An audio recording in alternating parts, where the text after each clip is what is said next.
მოგესალმებით. გაგაცნობთ ფინალური გამოცდის ნიმუშებს საკითხების მიხედვით. პირველი რომაული ციფრი აღნიშნავს, რომ ეს საკითხები საკამოცდო ტესტში იქნება პირველ საკითხად. რაც შეეხება რომაული პირველის ქვეშ არის 3 ამოცანა, ესე იგი ამ 3 ვარიანტიდან ერთ-ერთი ტიპის ამოცანა შეიძლება შეხვდეთ საკამოცდო ტესტში. განვიხილოთ თითოეული მათგანი. საწყისი თანხა 10,000 ლარი 4 წლის განმავლობაში 10,000 ლარი 4 წლის განმავლობაში ფასები გაიზარდა 1,4 ჯერ, წლიური რთული განაკვეთია 16%, იპოვეთ 4 წლის ბოლოს რეალურად დაგროვებული ჯამი მყიდველობითი უნარის მიხედვით. ჩავწეროთ მოცემულობა. საწყისი თანხა 10,000, ეს არის P. P უდრის 10,000. ვადა არის 4 წელი, ესე იგი N უდრის 4-ს. ფასები გაიზარდა 1,4 ჯერ, ეს გვიჩვენებს ინფლაციის ინდექსს. როგორც ცნობილია, ინფლაციის ინდექსი ეს გვიჩვენებს რამდენჯერ გაიზარდა ფასები დროის შუალედში. ამ შემთხვევაში 4 წლის განმავლობაში. ესე იგი, ინფლაციის ინდექსი CPI მზა სახით არის მოცემული. და არის 1,4.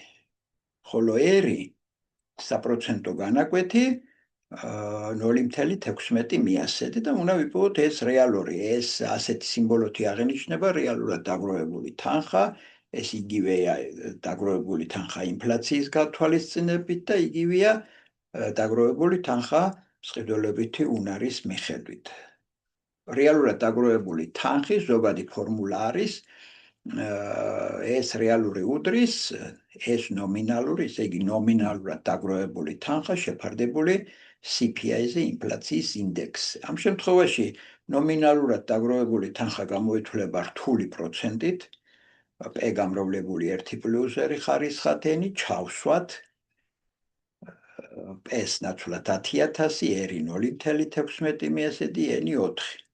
და ეს გამოსახულება შევიტანოთ ძირითად ფორმულაში, ეს რეალური უდრის, ჩავწეროთ აქ მთლიანად ეს გამოსახულება, რაც ეს ნომინალურს გვაძლევს და გავყოთ CPI-ზე 1,4 და შეგვიძლია ეხლა ერთად გამოვთვალოთ ყველაფერი ეს 10,000 გავამრავლოთ, ფრჩხილი გავხსნათ 1 პლუს 0,16 დავხუროთ ფრჩხილი ხარისხად 4 და გაყოფილი 1,4-ზე უდრის 12,933 და 14 თეთრი.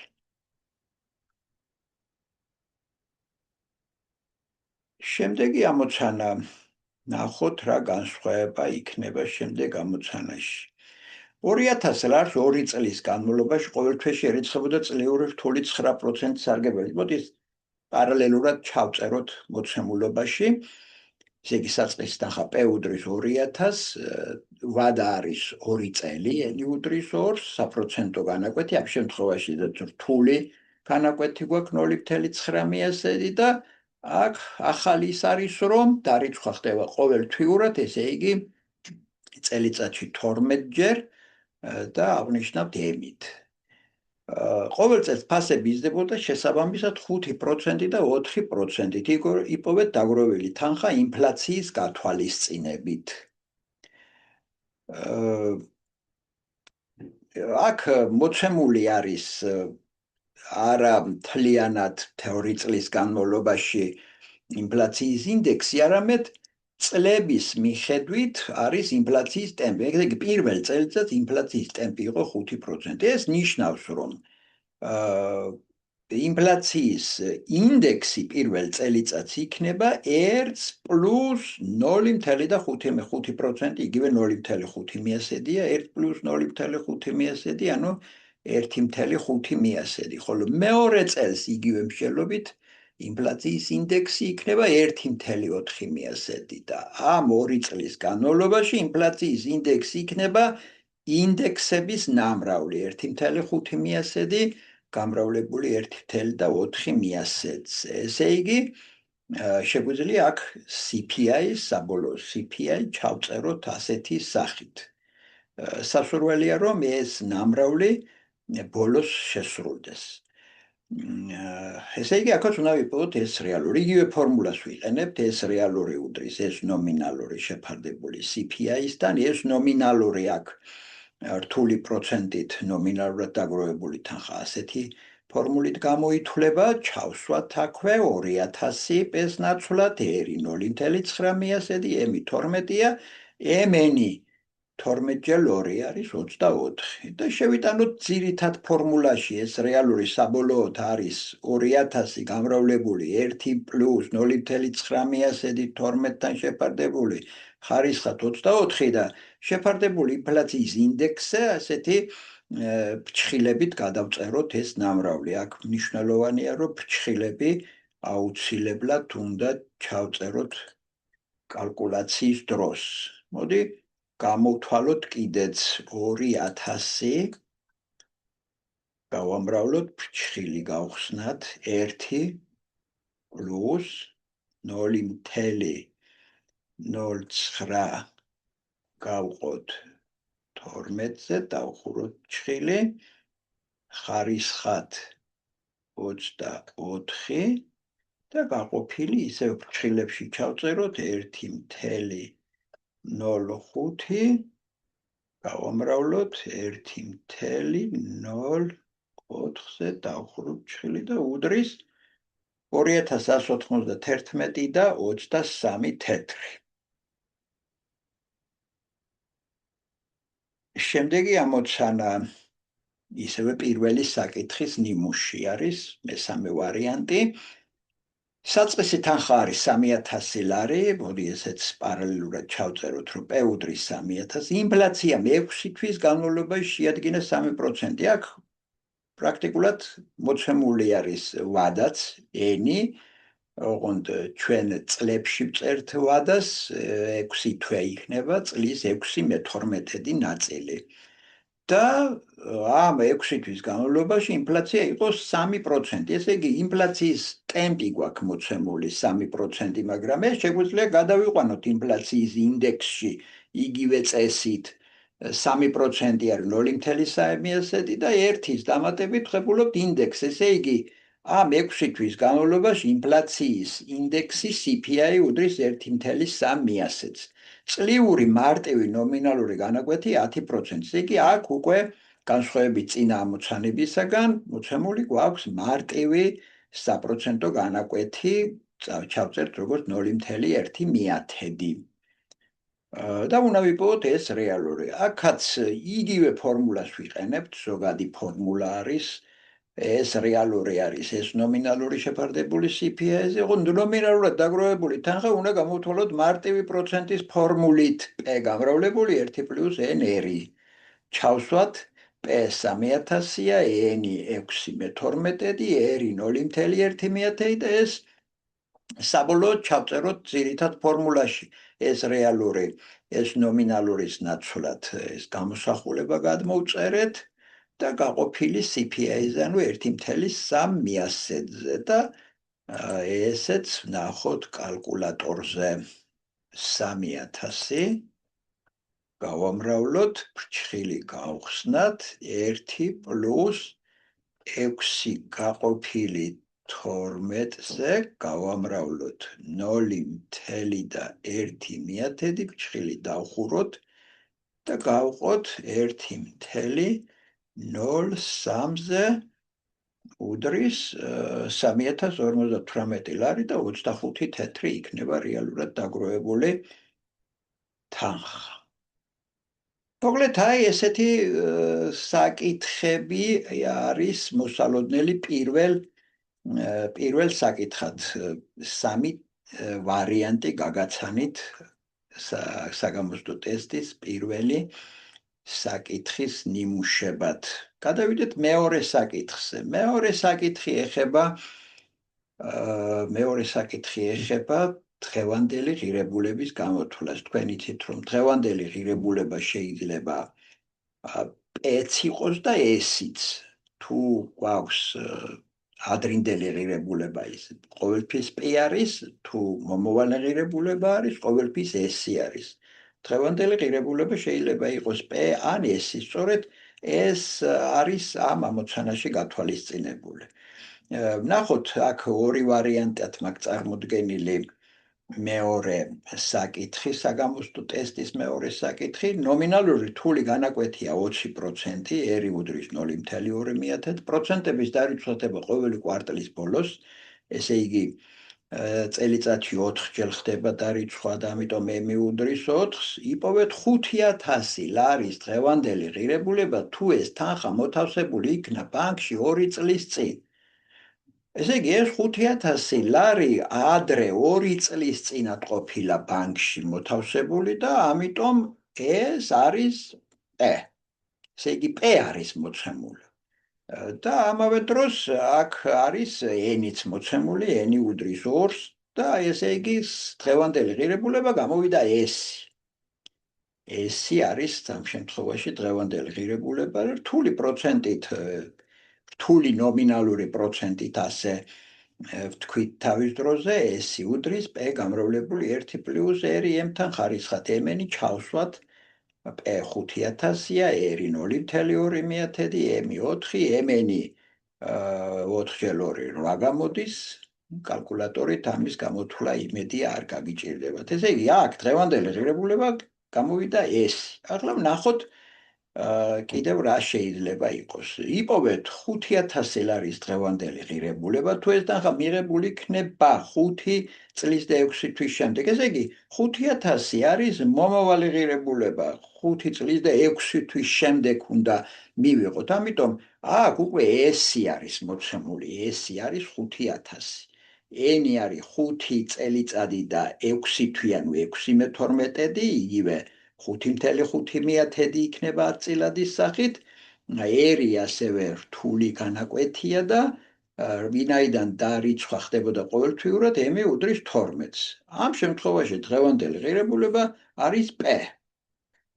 ესე იგი, რთული პროცენტით დისკონტირება უნდა მოვახდინოთ. p უდრის s-ი შეფარდებული 1 პლუს r m-თან ხარისხად, m-ი ჩავსვათ 5,000 შეფარდებული 1 პლუს 0.18 იქნება r-ის ნაცვლად, m-ი 12-ია, ხარისხის მაჩვენებელი გვაქვს 5.5 გამრავლებული 12. აქაც ჩხილები აუცილებელია კალკულატორის თვის და ესეც მოდი გამოვთვალოთ. 5,000 გაყოფილი ფრჩხილი გავხსნათ 1 პლუს 0.18 მიასეთი გაყოფილი 12-ზე და ხურეთ ფრჩხილი ხარისხად ისევ ფრჩხილი 5.5 გავამრავლოთ 12-ზე ფრჩხილი დავხუროთ და უდრის 1871 და 59 თეთრი. ესე იგი, კიდევ ერთხელ მინდა გავიმეორო, აქ მნიშვნელოვანია ის ფაქტი, რომ დღევანდელი ღირებულება შეიძლება p იყოს და შეიძლება s-ი. წინა ამოცანაში დღევანდელი ღირებულება s-ი გამოვიდა, რახან p ქონდა მოცემული, აქ კი დღევანდელი ღირებულება გამოვიდა p და s-ი იყო მოცემული. მესამე ამოცანაზე გადავიდეთ. მესამე საკითხი ეხება ფინანსურად ექვივალენტური თანხის გამოთვლას. როცა გადასახადის გადახდის დრო არის უფრო ადრე, გვინდა გადავიხადოთ, ან უფრო მოგვიანებიდან გადავადება შევასრულოთ. აქ შეიძლება მარტივი განაკვეთიც იყოს და რთული განაკვეთიც. მოდი ჯერ მარტივი განაკვეთით განვიხილოთ. თქვენ შეიძლება მარტივი განაკვეთითაც შევხვდეთ ეს ამოცანა და შეიძლება რთული განაკვეთით, ამიტომ ორივე ტიპის ამოცანას განვიხილავთ. გადასახადი 8,000 ლარი 10 თვის შემდეგ გადახდით, უნდა შეიცვალოს 4 თვის შემდეგ გადახდით. ეს შეგვიძლია სქემაზე წარმოადგინოთ, აი მოვნიშნეთ 10 თვე, ოღონდ რახან ჩვენ წლებში გვაქვს ვადა ყოველთვის ჩვენი ფორმულებში ვადა არის წლებში მოცემული, ამიტომ 10 თვის ნაცვლად 10-ის ნაცვლად 10-მე-12 წერთ და აქვე მივუწეროთ გადასახადის სიდე 8,000 ლარი. მისი გადახდა გვინდა 4 თვის შემდეგ, ჩვენ აქ 4-მე-12 წერთ და კითხვის ნიშანს ვსვამთ. ამავე დროს წლიური მარტივი განაკვეთია 32%. ამ დროს როგორ ვიქცევით? ჯერ უნდა ვიპოვოთ 8,000 ლარის დღევანდელი ღირებულება, დღევანდელი ღირებულების დროის მომენტი არის 0. უნდა გამოვთვალოთ 8,000-ისგან, ანუ საწყისი თანხა ვიპოვოთ და შემდეგ საწყისი თანხისაგან გამოვთვალოთ ესი, ანუ დაგროვილი თანხა 4 თვის შემდეგ.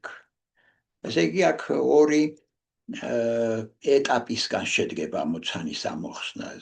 ჯერ აუცილებლად P უნდა გამოვთვალოთ 0-ში, ანუ დღევანდელი ღირებულება უნდა დავთვალოთ, საწყისი ღირებულება, ასეთი ფორმულას ვიყენებთ S-ი შეფარდებული 1 პლუს NR, ჩავსვათ 8,000 შეფარდებული 1 პლუს 10-მე-12-დია N-ი 0.32-ზე, ეს გვაძლევს 6,075 ლარი და 79 თეთრს და ამის შემდეგ შეგვიძლია უკვე ვიპოვოთ S-ი. უკვე S-ი უნდა ვიპოვოთ 4 თვის შემდეგ. ფორმულა ასეთია, P გამრავლებული 1 პლუს NR-ზე, უკვე P მიღებული გვაქვს 6,075 ლარი და 79 თეთრი და გავამრავლებთ 1 პლუს N-ის ნაცვლად 4-მე-12 ჩავწერთ, R 0.32-ია და ვღებულებთ 6,989 ლარს და 57 თეთრს. ახლა ვნახოთ იგივე ტიპის ამოცანა, როგორ ამოიხსნება რთული განაკვეთის შემთხვევაში. თქვენ კიდევ მეორე ან მარტივი განაკვეთით მოგიხდებათ ასეთი ამოცანის ამოხსნა, ან რთული განაკვეთით. ეს იქნება მესამე საკითხი. გადასახადი 5,000 ლარი 5 წლის შემდეგ გადახდით, უნდა შეიცვალოს 3 წლის შემდეგ გადახდით. იპოვეთ ახალი გადასახადი თუ წლიური სარგებელია 18 რთულის წლიური რთული სარგებელია 18%. აქაც სქემაზე მოვნიშნოთ ეს 5 ნიშნავს 5 წელს, ეს 3 წელი. 5 წლის შემდეგ გადასახადი იყო 5,000 ლარი და გვინდა ჩვენი მისი გადახდა უფრო ადრე 3 წლის შემდეგ. ანუ ამ შემთხვევაში შეგვიძლია რახან რთული განაკვეთი გვაქვს, აღარ არის აუცილებელი საწყისის გამოთვლა, შეგვიძლია პირდაპირ გამოვთვალოთ 3 წლის შემდეგ რა იქნება 5,000 ლარის ექვივალენტური გადასახადი. ესე იგი ამ შემთხვევაში რახან ადრე გვინდა გადახდა, P უნდა გამოვთვალოთ. თუ მოგვიანებით იქნებოდა გადასახადის გადახდა, მაშინ ბუნებრივია S-ის გამოთვლა მოგვიხდებოდა. ამავე დროს აქვე სქემაზე მივუთითოთ, რომ N-ი 2 სტოლია, რადგან 5-დან 3 წლამდე 2 წელიწადი გვაშორებს, ანუ N-ი არის 2 სტოლი. ეს P-ს ჩვეულებრივად დისკონტირების ფორმულას გამოვიყენებთ, S-ი შეფარდებული 1 პლუს R ხარისხად N-ი, ჩავსვათ S-ი 5,000-ია, 1 პლუს R, ანუ 1 პლუს 0.18 და N-ი, როგორც თქვით, 2 სტოლია ამ შემთხვევაში და ვღებულობთ 3,590 ლარს და 92 თეთრს. ეს იქნება სულ პირველი შუალედური გამოცდიდან. რაც შეეხება მეოთხე საკითხი, იქნება მეორე შუალედურიდან და აქ მხოლოდ წვეტის წერტილების პოვნა გვჭირდება. თქვენ შეხვდებათ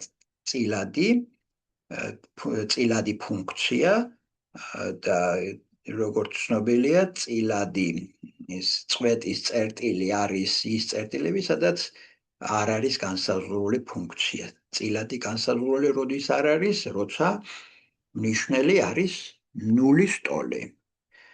ამიტომ მნიშვნელი გადმოვწეროთ z² + 2z, გავუტოლოთ 0-ს და ამოხსნათ ეს აქ არასრული კვადრატული განტოლება არის, z ფრჩხილებს გარეთ შეგვიძლია გავიტანოთ და შემდეგ ცალ-ცალკე გავუტოლოთ 0 ჯერ z გავუტოლოთ 0-ს, ეს უკვე პირველი ფესვი იქნება, შემდეგ მეორე მამრავლი z + 2 გავუტოლოთ 0-ს, აქედან z მეორე -2-ის ტოლი იქნება, სულ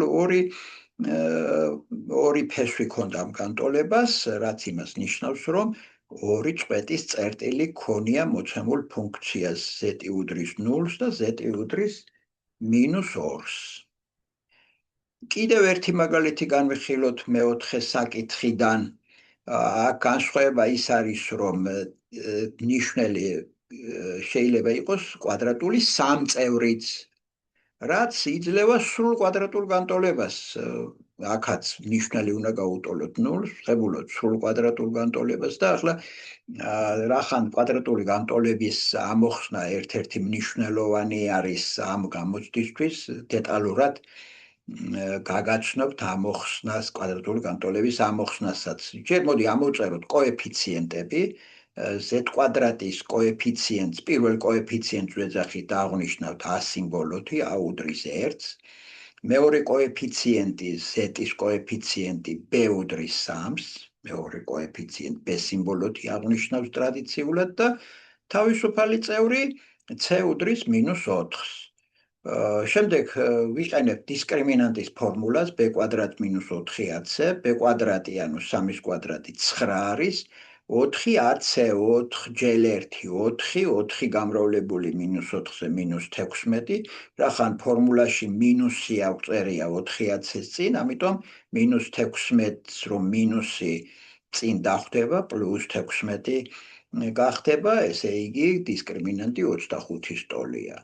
რაც შეეხება ფესვების ფორმულას, ეს არის -b-ს +- ფესვი დისკრიმინანტი და შეფარდებული 2-აზე, b 3 არის, ესე იგი -3 გვექნება, +- ფესვი დისკრიმინანტიდან 5 გამოვა, 2a ანუ 2 ჯერ 1 2 არის და შემდეგ შეგვიძლია ცალ-ცალკე ჩავწეროთ ეს ფესვები. z1 როცა მინუს ნიშანს ავიღებთ, აქ გვექნება -3 -5, ესე იგი -8 გაყოფილი 2-ზე -4-ია. z2 იქნება -3 + 5 2 არის, 2 გაყოფილი 2-ზე 1. ესე იგი აქაც ორი წვეტის წერტილი ქონია ამ ფუნქციას და შეგვიძლია ასე კიდევ ერთხელ პასუხის სახით ჩავწეროთ, რომ z უდრის -4-ს და z უდრის 1-ს. აი ეს არის სულ პირველი და მეორე შუალედურიდან, რაც თქვენ გექნებათ ფინალურ გამოცდაში. ახლა ვნახოთ რა იქნება ის საკითხები, რომელიც მეორე შუალედურის შემდეგ გავიარეთ. ერთი საკითხი, მეხუთე საკითხს ელაპარაკი, იქნება ზდადობისა და კლებადობის შუალედების დადგენა მხოლოდ მრავალ წევრისთვის. უფრო ზუსტად გეტყვით, ან 4 წევრი გვექნება, ან 3 წევრი. აქ 4 წევრისთვის მაგ განხილული ანალოგიურად იქნება. განსხვავება ის იქნება, რომ კვადრატული განტოლებაზე დადის, კვადრატული განტოლება შეიძლება სრული იყოს, შეიძლება არასრული. სხვა დანარჩენი აქ განსხვავებას არაფერს არ მოგცემს. ესე იგი, პირველი ეტაპი, რაც უნდა გავაკეთოთ ამ ამოცანაში, არის წარმოებულის პოვნა. და დავიწყოთ ახლა თითოეული წევრი ცალ-ცალკე უნდა გავაწარმოოთ. აქ 1/3 მუდმივი მამრავლია, რომელსაც წარმოებული არ ეხება, x კუბის წარმოებული 3x კვადრატია. ესე იგი 1/3 გამრავლებული 3x კვადრატზე, x კვადრატის წარმოებული 2x-ია და 3-ზე რო გამრავლდება -6x გამოვა, x-ის წარმოებული 1-ია და 8x-ის, ესე იგი 8 არის და საბოლოოდ გვექნება 3-ები შეიკვეცება x კვადრატი -6x + 8. აქ მივიღებთ, ესე იგი კვადრატულ განტოლებას, ესე იგი წარმოებული 0-ს უნდა გავუტოლოთ და ამოხსნათ ეს კვადრატული განტოლება და ფესვებს ვეძახით კრიტიკულ წერტილებს. ამ კვადრატული განტოლების ფესვები აქ იქნება 2 და 4, აღარ ვიტყვი დაწვრილებით აქ დისკრიმინანტით როგორ გამოვთვალეთ, თქვენ შეგიძლიათ ვიეტას ფორმულითაც გამოიცნოთ ფესვები და პირდაპირ დაწეროთ და არ არის აუცილებელი დისკრიმინანტის მითითება. კვადრატული განტოლებას როგორც დაწერთ, შეგიძლია იქვე თუ გამოიცნოთ ფესვებს, დაწეროთ, რომ ფესვები არის 2 და 4. რახან 2 ჯერ 4 ფესვების ნამრავლი 8 უნდა იყოს, ხოლო ფესვების ჯამი უნდა იყოს მეორე კოეფიციენტი მოპირდაპირე ნიშნით, როცა საქმე გვაქვს დაყვანილ კვადრატულ განტოლებასთან. შემდეგ ამ კრიტიკულ წერტილებს მოვნიშნავთ რიცხვით ღერძზე. ამავე რიცხვით ღერძზე თაღებით მოვნიშნავთ შუალედებს, ამ ორმა კრიტიკულმა წერტილმა ღერძი 3 შუალედად გაყო. და ამის შემდეგ თითოეულ შუალედში უნდა მიუთითოთ წარმოებულის ნიშანი. წარმოებულის ნიშანს ჩვენ ვადგენთ შემდეგნაირად. წარმოებულში, აი ეს არის წარმოებული. შევხედავთ უფროს წევრს. უფროსი წევრი არის ის წევრი, რომელსაც ყველაზე მაღალი ხარისხი აქვს. ყველაზე მაღალი ხარისხის წევრს, ანუ უფროს წევრს აქვს დადებითი ნიშანი. და ასეთ შემთხვევაში დადებითი ნიშანი იქნება მარჯვენა კიდურა შუალედში, აი აქ. ესე იგი, აქ ნიშანი ემთხვევა წარმოებულის უფროსი წევრის ნიშანს. და შემდეგ ნიშან მონაცვლეობით შეგვიძლია მარცხნივ ყველა შუალედში ჩავწეროთ შესაბამისი ნიშნები პლუს მინუსი შეცვლის მინუს პლუსი და ასეთ ამგვარად ეს სქემა დასრულდა. ამის შემდეგ როგორც თეორიიდან არის ცნობილი პლუსი ანუ წარმოებულის დადებითი ნიშანი გვიჩვენებს ზრდადობის შუალედებს, ხოლო მინუსი გვიჩვენებს კლებადობის შუალედს. ესე იგი ზრდადი არის ეს ფუნქცია მინუს უსასრულობიდან 2-მდე და 4-დან პლუს უსასრულობამდე და ჩავწერეთ შესაბამისად. ხოლო კლებადი არის 2-დან 4-მდე და ეს არის სულ. კიდევ ერთი ამოცანა განვიხილოთ ამ ფუნქციის და თუმცა მეტი აქ არ არის. შემდეგ მე-6 საკითხზე გადავიდეთ. მე-6 აქ კიდევ მინდა გავიმეორო, რომ განსხვავებული შეიძლება იყოს ის, რომ აქ იყოს არა 4 წევრი, არამედ 3 წევრი იყოს მოცემული, აი კვადრატული წევრი შეიძლება იყოს გამოტოვებული. აქ განსხვავება კიდევ ის იქნება, რომ კვადრატული განტოლება იქნება არასრული კვადრატული განტოლება, რომლის ამოხსნასაც იმედია შეძლებს. დანარჩენი ყველაფერი იგივეა. მე-6 საკითხი იქნება ასეთი, ისევ მრავალ წევრისთვის, ისევ 4 წევრი ან 3 წევრი გვექნება ფუნქციის უდიდესი და უმცირესი მნიშვნელობის მოძებნა. მოცემულ შუალედში. აქ მოცემული გვაქვს ასეთი 4 წევრი -x კუბი + x კვადრატი + x + 7 ფუნქციის უდიდესი და უმცირესი მნიშვნელობები უნდა ვიპოვოთ -1-დან 2-მდე ჩაკეტილ ინტერვალზე. აქ როგორც ვიცით, სქემას მივყვებით, პირველ რიგში უნდა ვიპოვოთ წარმოებული, გავუტოლოთ 0-ს, ამოხსნათ და ვიპოვით კრიტიკულ წერტილებს. შემდეგ კრიტიკული წერტილებიდან უნდა შევარჩიოთ ის წერტილები, რომელიც აღმოჩნდებიან მოცემულ შუალედში. მოდი მივყვეთ ამ სქემას. წარმოებული არის -3x კვადრატი + 2x, x კვადრატის წარმოებული 2x, x-ის წარმოებული 1, 7-ის წარმოებული 0 და ეს არის წარმოებული. შემდეგ წარმოებული 0-ს უნდა გავუტოლო. აქ 0-თან გატოლების დროს თან ნიშნებით შევუცვალე სამივე წევრს. plus 3x კვადრატი - 2x - 1 და აი ეს კვადრატული განტოლებაც ამოხსენი. აქაც მივიღეთ 2 ფესვი -1/3 და 2 კრიტიკული წერტილი. ახლა უნდა შევამოწმოთ ეს კრიტიკული წერტილები აღმოჩნდება თუ არა შუალედში, რომელიც მოცემული გვაქვს. -1/3 ამ შუალედში არის, შუალედის შიგნით არის, 1-იც შუალედის შიგნით არის, ამდენად ორივე კრიტიკული წერტილი საჭირო არის. ამის შემდეგ როგორც სქემა ითვალისწინებს, უნდა გამოვთვალოთ y ფუნქციის მნიშვნელობები შუალედის ბოლოებში და იმ კრიტიკულ წერტილებში, რომელიც ამ შუალედში აღმოჩნდება და ჩვენ შემთხვევაში ორივე კრიტიკული წერტილი აღმოჩნდა ამ შუალედში. თუ არ აღმოჩნდება რომელიმე კრიტიკული წერტილი ამ შუალედში, ცხადია ის არ გვაინტერესებს და იქ მნიშვნელობას არ გამოვთვლით. დავიწყოთ, ესე იგი 4 წერტილში უნდა გამოვთვალოთ ფუნქციის მნიშვნელობები. ეს არის -1, 2, -1/3 და 1. მოდი გავაკეთოთ ეს თანმიმდევრულად. ჯერ -1-ში. ჩავსვათ x-ის მაგივრად -1, აქ იქნება -1 ფრჩხილებში კუბში, პლუს -1 კვადრატში, პლუს -1 პლუს 7, წერია ყველაფერი და გამოანგარიშების შემდეგ ვებულობთ 8-ს. ახლა ჩავსვათ -1/13. ესე იგი -1/13 კუბში პლუს -1/13 კვადრატში პლუს -1/13, ანუ -1/13 პლუს 7. ავიყვანოთ ხარისხებში, პირველი წევრი დადებითი იქნება 1/27, მეორე დადებითი 1/9 დაემატება -1/13 პლუს 7. ჯერ ეს წილადები შევკრიბოთ, გვაძლევს -5/27-ს, ესე იგი 7-ს გამოაკლდება 5/27 და ვწებულობთ 6.22-27. შემდეგ ერთი მეორე კრიტიკული წერტილი ჩავსვათ x-ის მაგივრად, იქნება -1 პლუს 1 პლუს 1 პლუს 7 გვაძლევს 8-ს. შემდეგ შუალედის მეორე ბოლო ორიანი ჩავსვათ -2 კუბში პლუს 2-ის კვადრატი პლუს 2 პლუს 7. გვექნება -8 პლუს 4 პლუს 2 პლუს 7 არის 5.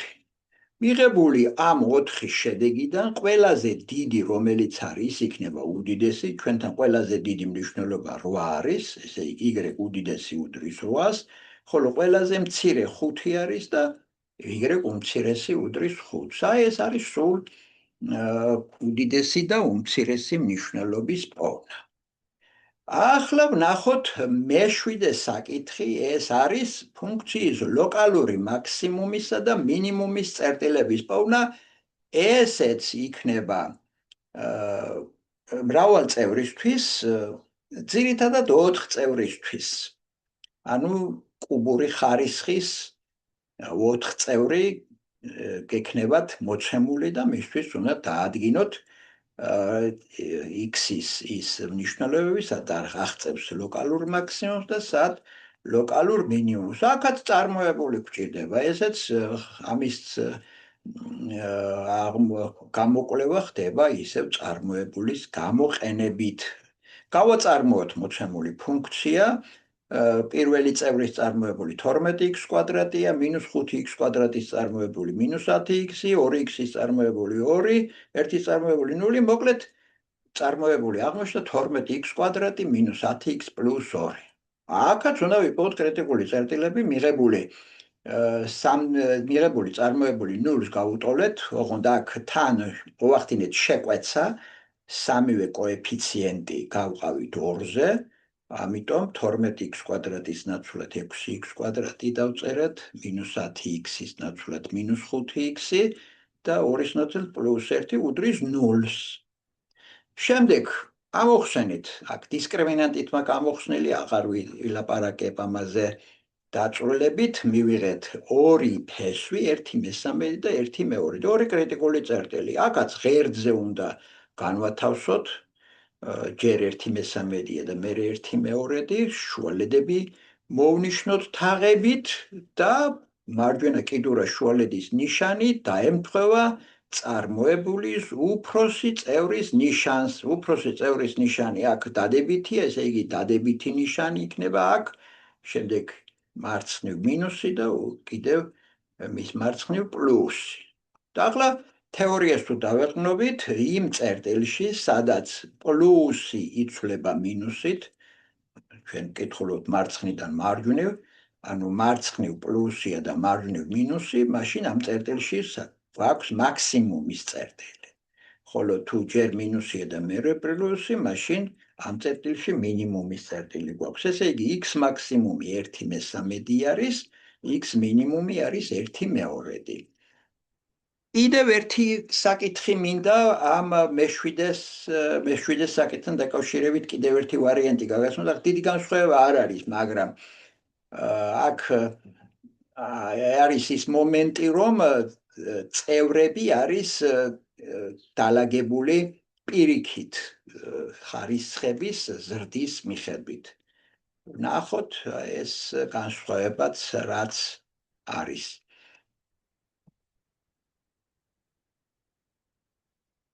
ესე იგი, აქაც 4 წევრი გვაქვს მოცემული, 5 - 30x + 33x². -4x კუბი. იქზე მაქსიმუმი და მინიმუმის წერტილები. აქაც გავაწარმოოთ. 5 წარმოებული 0, -30x-ის -30, 33x კვადრატის 66x, -4x კუბის -12x კვადრატი. ეხლა ეს 0-ს უნდა გავუტოლოთ. აქ ბუნებრივია, ჯერ მოდი დავალაგოთ, აი დეტალურად გავაკეთოთ. პირველ ადგილზე -12x კვადრატი გადმოვწერეთ, მეორე ადგილზე 66x და მესამე ადგილზე უნდა იყოს -30. შემდეგ შეგვიძლია ნიშნები შევუცვალოთ იმ მოსაზრებით, რომ პირველი კოეფიციენტი რო დადებითი გახდეს და თან ყველა კოეფიციენტი 6-ზე გავყოთ. ნიშანს თუ შევუცვლით და გავყოფთ 6-ზე 2x კვადრატი იქნება, აქ მინუს ნიშნით იქნება 11x და აქ +5. ამოხსნით მიღებულ კვადრატულ განტოლებას, ვღებულობთ 1/2-ს და 5-ს. ესენი არიან კრიტიკული წერტილები, მოვნიშნავთ ღერძზე, მოვნიშნავთ შუალედებს ასეთი თაღებით და შემდეგ მარჯვენა კიდურა შუალედში ნიშანი უნდა დაემთხვეს წარმოებულის უფროს წევრს. აი ეს არის წარმოებული, ხოლო უფროსი წევრი -12x კვადრატი. უარყოფითი ნიშანი აქვს, ესე იგი აქ მინუსი იქნება, შემდეგ პლუსი და მერე მინუსი. ნიშან მონაცვლეობით წავალთ მარცხნისაკენ. 1/2-ში ჯერ მინუსია, მერე პლუსი, მინუსი შეცვალა პლუსმა, ეს არის მინიმუმის წერტილი, ხოლო 5-ში პლუსი შეცვალა მინუსმა, მაქსიმუმის წერტილი და წერთ პასუხებს x მაქსიმუმი 5-ს უდრის, x მინიმუმი უდრის 1/2-ს.